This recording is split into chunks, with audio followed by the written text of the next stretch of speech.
Bonjour à tous, les portraits d'acteurs sont de retour. Aujourd'hui, c'est une toute nouvelle actrice créative et très sympathique, fraîchement installée à Setney, qui m'a ouvert les portes de son atelier. Allons à sa rencontre ensemble. Alors, je suis aujourd'hui venue rencontrer Marine dans son atelier. Bonjour Marine. Bonjour.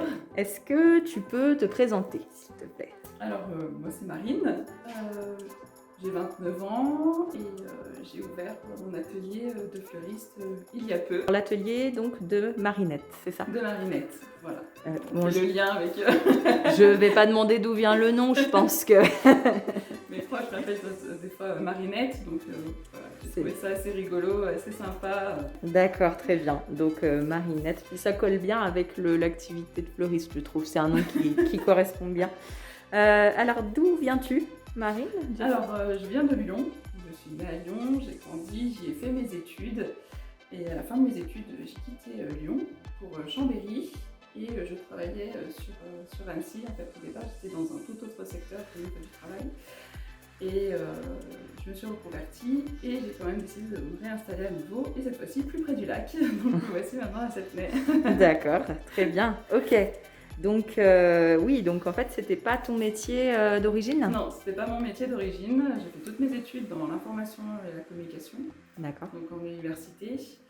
J'ai travaillé en agence de communication et il me manquait quelque chose. Il faut savoir que pendant mes études, je travaillais dans le commerce en tant que vendeuse en boulangerie, et quand je me suis retrouvée toute la journée derrière un bureau sur mon ordinateur, ça a été très dur pour moi au final. D'accord. Ça me manquait un petit peu ce contact en fait avec les gens, avec les clients, en fait vraiment quelque chose de plus simple. Et j'ai toujours été de nature aussi très créative, voilà, j'ai toujours touché un petit peu à tout, le dessin, la photo.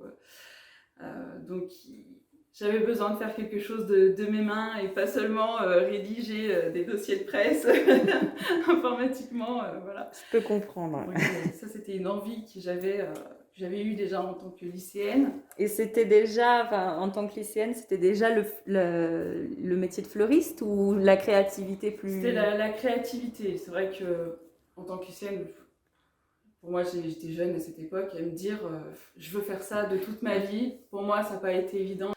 J'avais fait de l'art appliqué, j'étais retournée en général. Voilà, j'avais fait beaucoup de changements. C'est pour ça que je n'avais pas rechangé à nouveau pour le fleuriste, parce que j'avais fait beaucoup de changements. Après, je suis quand même très contente de mon parcours et de mon cursus, parce que étant curieuse, j'ai appris plein de choses. C'était très très enrichissant. Et puis finalement, tout n'est pas perdu. On peut toujours recommencer des choses plus tard. Donc j'ai eu ce petit signe de la vie qui a fait que j'ai travaillé pour les maisons familiales rurales. Par le biais de l'agence, et donc du coup je me suis renseignée pour une formation pour adultes. D'accord. Et dans le métier de fleuriste, et ils en avaient une, donc c'est comme ça. Ah, ok. J'ai fait ma formation chez eux, j'ai passé mon CAP, et puis après le projet était de monter un atelier voilà, pour exercer.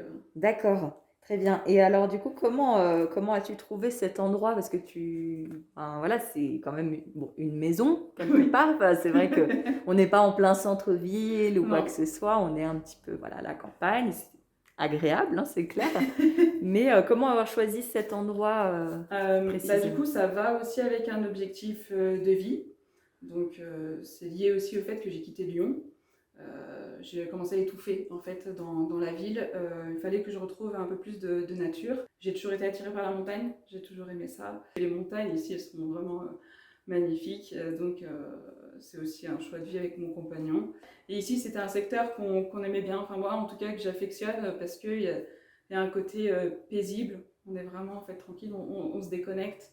Donc là, on a eu la chance de trouver une maison aussi avec un panorama Oui, c'est pas trop mal. qui est vraiment sympathique. Donc il y a vraiment de quoi faire autour. Et même pour moi, avec le travail de la fleur, c'est voilà, d'être dans ce cadre naturel, et ça va aussi avec ma démarche. Oui, donc quelque part, le cadre de vie inspire aussi toutes les créations, quoi. Oui. C'est sûr que... C'est vrai que moi, je m'inspire beaucoup de ce qui m'entoure, de ce qu'il y a autour. Ça m'arrivait déjà dans le train, quand je prenais le train, que je passais au-dessus des gorges du Fier, je trouvais ça magnifique. Et c'est ça qui m'inspirait des fois en fait, des textes en fait, pour des communiqués que je faisais à l'époque. C'était vraiment la nature qui m'inspirait. D'accord. Oui, donc là, le lien est encore plus évident avec les fleurs, quoi. C'est d'accord, et du coup, alors à quoi ressemble ton quotidien de fleuriste? Enfin, Alors, mon quotidien, c'est beaucoup de choses au final. Étant donné que je suis en atelier, donc c'est plutôt en fait de l'accueil ponctuel que je fais de la livraison et qu'on fait du retrait.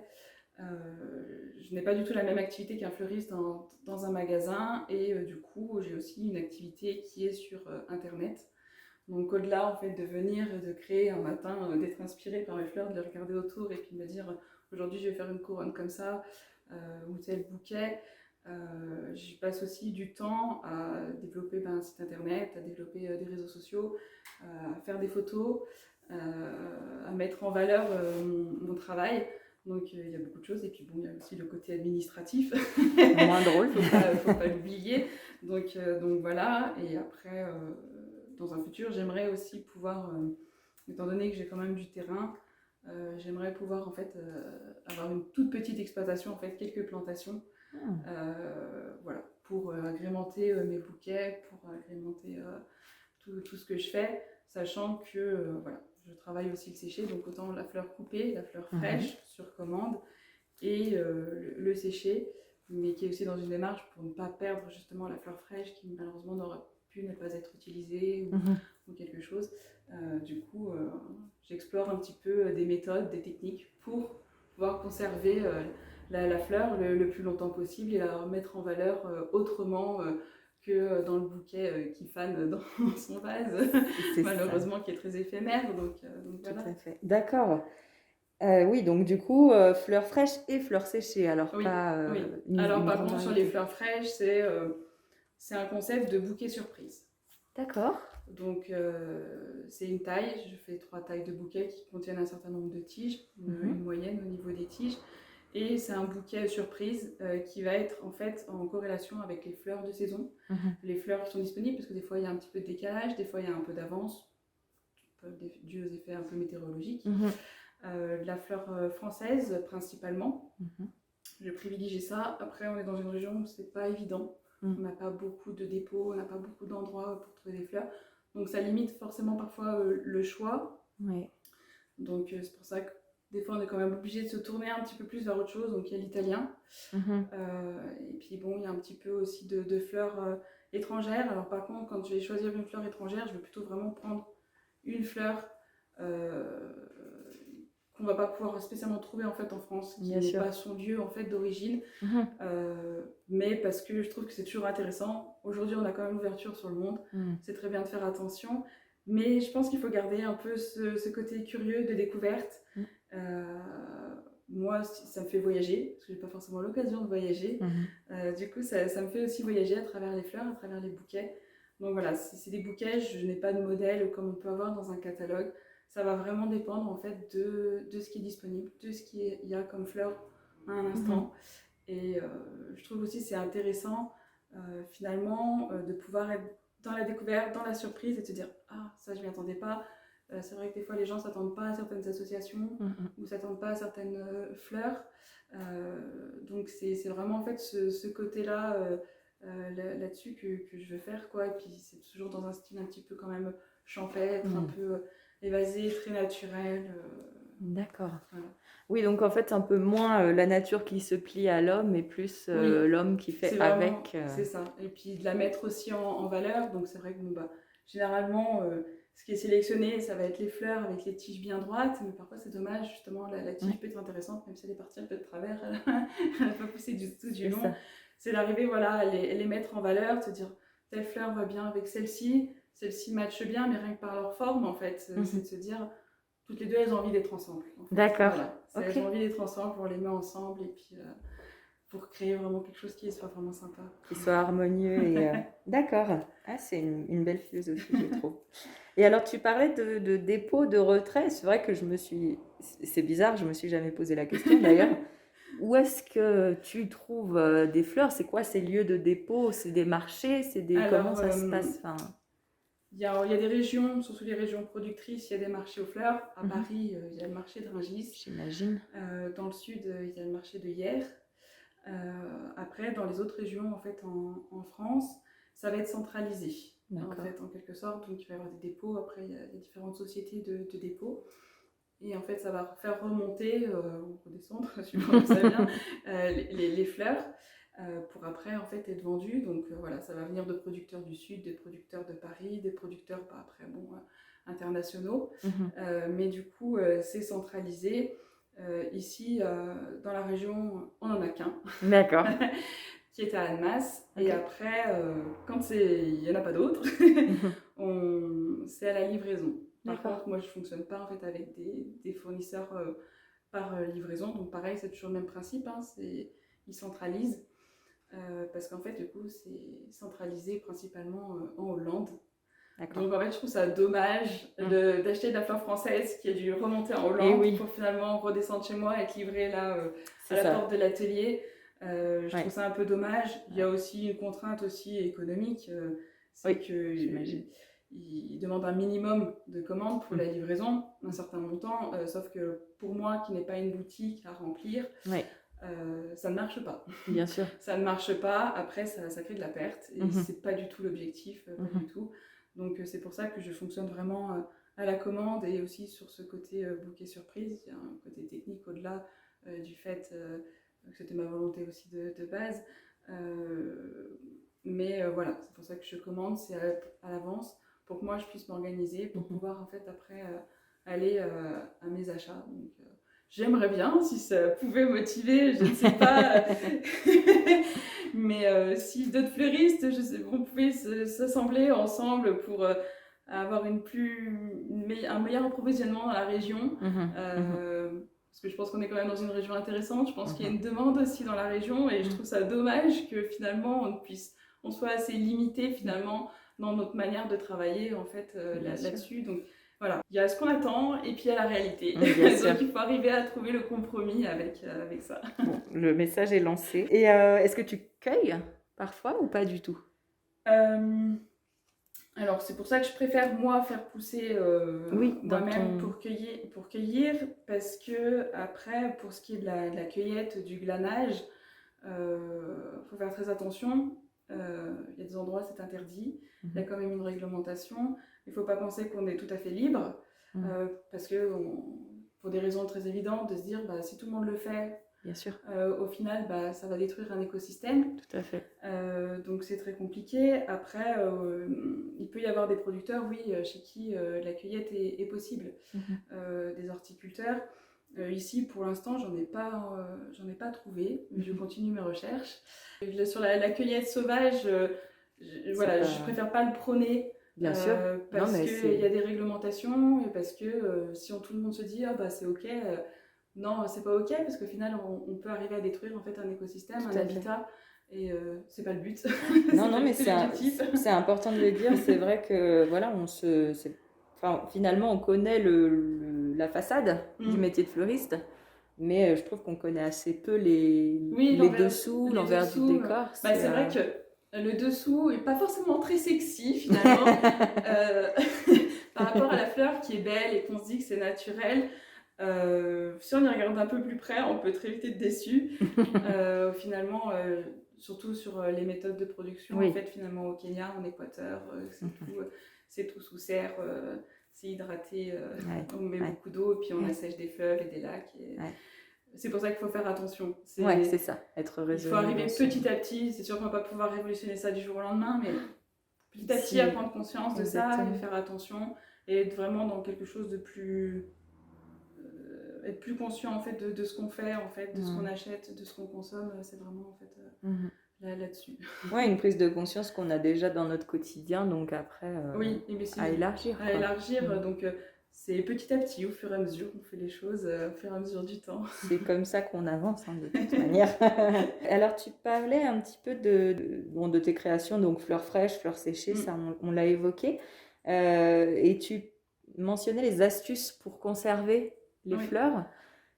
Qu'est-ce que ça demande? Est-ce que c'est très exigeant? Est-ce qu'il y a des températures particulières? Alors, il y a la technique traditionnelle et plus basique qui est très connue et ancestrale, c'est du coup de faire un bouquet suspendu la tête à l'envers, la tête en bas. Donc là-dessus, il vaut mieux que ce soit à l'abri de la lumière, parce Parce qu'en fait, ce qui fait perdre la teinte aussi, ça vient des rayons en fait, du soleil.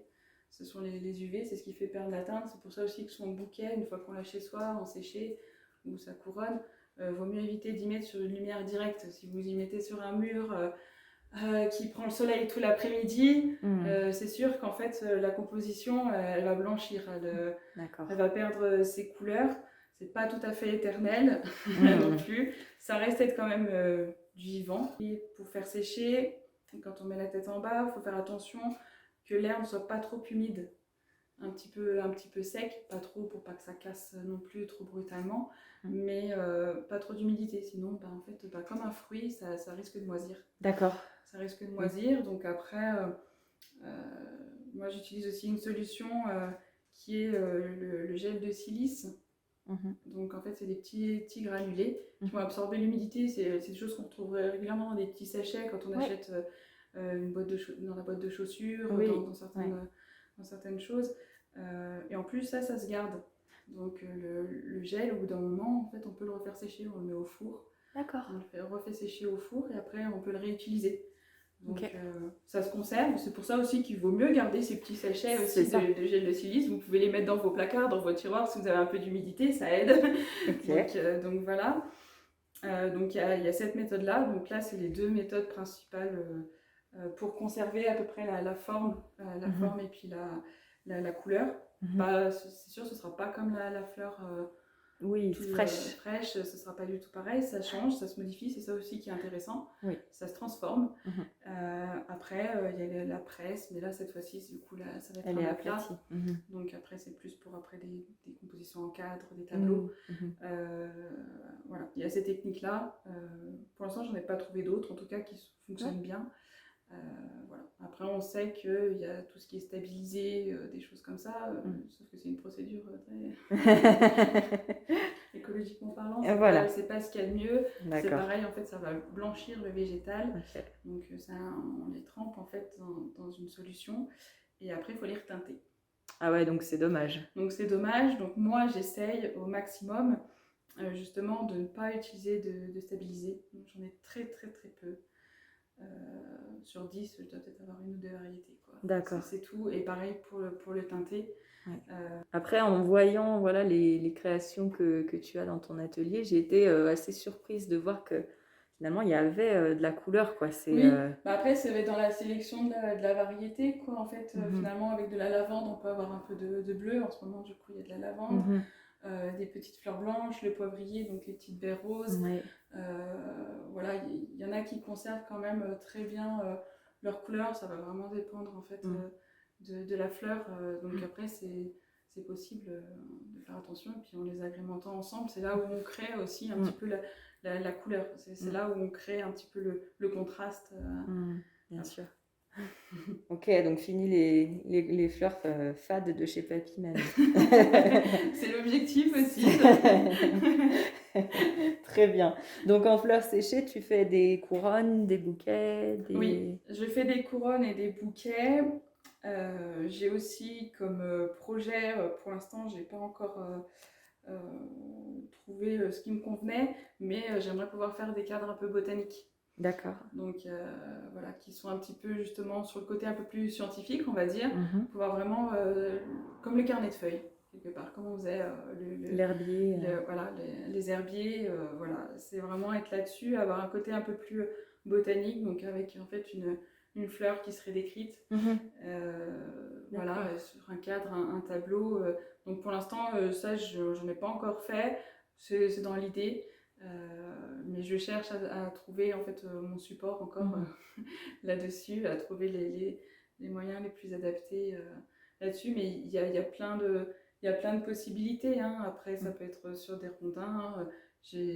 Ça viendra au fur et à mesure. Ça vient aussi au fur et à mesure de l'inspiration. C'est vrai que là, j'ai débuté avec les couronnes et les bouquets parce que c'est aussi ce qui est pour l'instant le plus connu. Bien sûr. Après... même dans un temps assez court, je vais commencer aussi à proposer d'autres choses, d'autres créations.